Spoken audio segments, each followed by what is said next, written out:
집값 폭등, 대출 규제 강화, 전세 사기 확산, 정권이 4번 바뀌는 동안 우리는 한 번도 편하지 않았다. 전세에서 밀려났고 월세로 버텼고 밤마다 계산기를 두드렸다. 그리고 결혼 6년 만에 우리는 서울에서 신축 아파트를 샀다.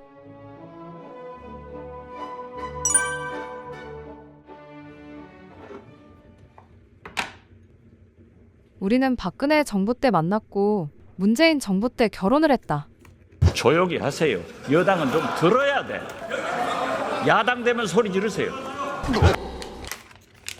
그리고 2025년 윤석열 정부 때 신축 아파트 계약을 하고 2025년 이재명 정부 때 드디어 입주에 성공했다. 정권이 바뀔 때마다 공급대책, 대출 규제가 줄줄이 쏟아졌다. 희망이 보이기도 했고 두려움에 떨기도 했다. 가장 두려웠던 시기는 2021년 문재인 정부 때이다. 이제 서울 강남 아파트 평당가가 1억이 넘는데 미쳤나봐. 설마 잘못 올린 거겠지. 아니었다. 정말 서울 아파트 국민평형 가격이 30억, 40억을 하고 있었다. 그땐 30억이었지. 지금은 60억이 넘는다고. 우리 너무 늦었나? 그 생각이 머릿속을 떠나지 않았다. 대출 1억을 받아 전세 1억 3천짜리 14평 빌라에서 신혼을 시작했다. 한번 갱신하면 4년은 살 수 있어. 그 4년 동안 악착같이 모으자. 그게 우리의 계획이었다. 하지만 갱신 시점, 집주인에게 연락이 왔다.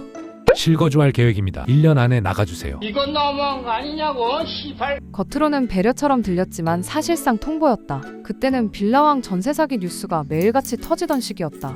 전세 보증금이 사라졌다는 이야기, 세입자들이 길거리로 내몰렸다는 기사. 우리는 겁이 났다.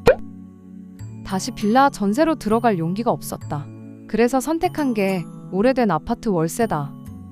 월세와 관리비 내면 돈 모으는 게 빌라처럼 쉽진 않겠다? 앞이 막막했다.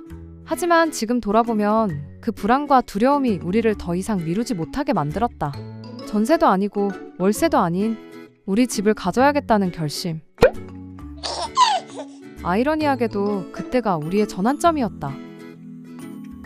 2025년 초만 해도 집값 언제 떨어지지? 2021년 오르기 전 가격으로 돌아가면 좋겠다. 집값은 좀 떨어져야지. 너무 올랐어. 집값이 이게 말이 되나? 이건 너무하지. 이런 말을 외치던 우리가 내 집에 입주하고 나니 마음이 달라졌다.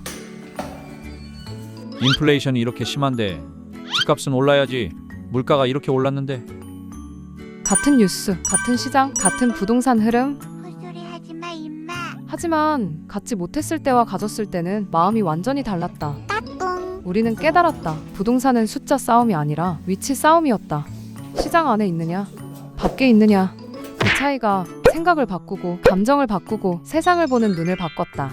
시장 밖에 있을 때는 떨어지기만을 바랐고 시장 안에 들어오자 흐름을 견디는 법을 배우게 됐다.